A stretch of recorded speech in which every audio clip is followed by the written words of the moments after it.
I'd like to introduce Amy Liu. Amy Liu is the founder and CEO of Tower 28. I would like to invite Amy Liu to stage with Erin. Let's start with your brand, and that it was created with sensitive skin in mind and a mission to be inclusive and also accessible.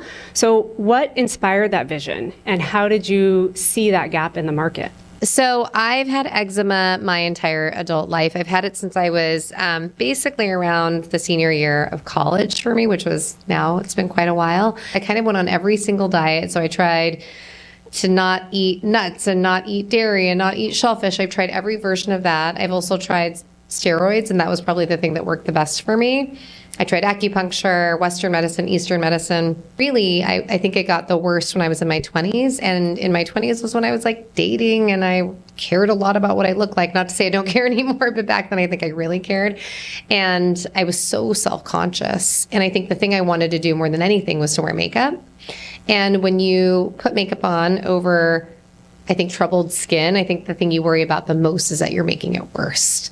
And so I really craved products that were not only safe for sensitive skin, but also clean, because I was worried that in an effort to like kind of get my immediate need fixed, which was to make it cover up my skin and to make it look better, that I was making my skin worse in the long run, and I was kind of just perpetuating my own cycle. And I still go back to that in terms of my why. Like, the thing I really care about is I really do think if you can change the way that somebody walks through the world through their skin, when you feel more confident about the way you look, you do walk through the world differently, and it gives you the opportunity to strive for all of the things, jobs, partners, whatever it is. And so that really is the thing I always go back to.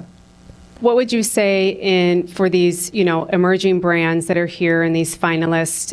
What advice would you give to them as they're stumbling and trying to kind of figure out their own path in this way? So many things. I mean, there's a part of it where it's like you just have to keep showing up, right? I think half of the battle is like you just have to keep showing up for yourself. You have to show up for your team. You have to show up for your customer, for your partners. And I think I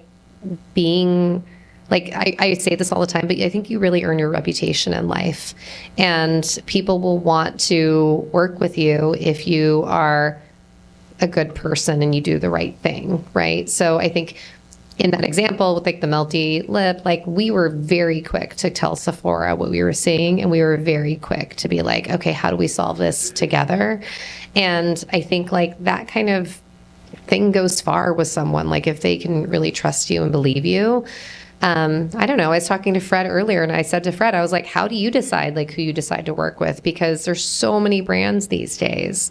How do you make the decision of who you're going to bet on? Because you guys are betting on people too when you decide like who you want to like spend time with, sell your products to, work with. And he said the same thing. He's like, it's like the relationship, it's the person. And I think we as a community have to bet on each other, and we have to bet on ourselves. And so I think like you just have to keep doing that.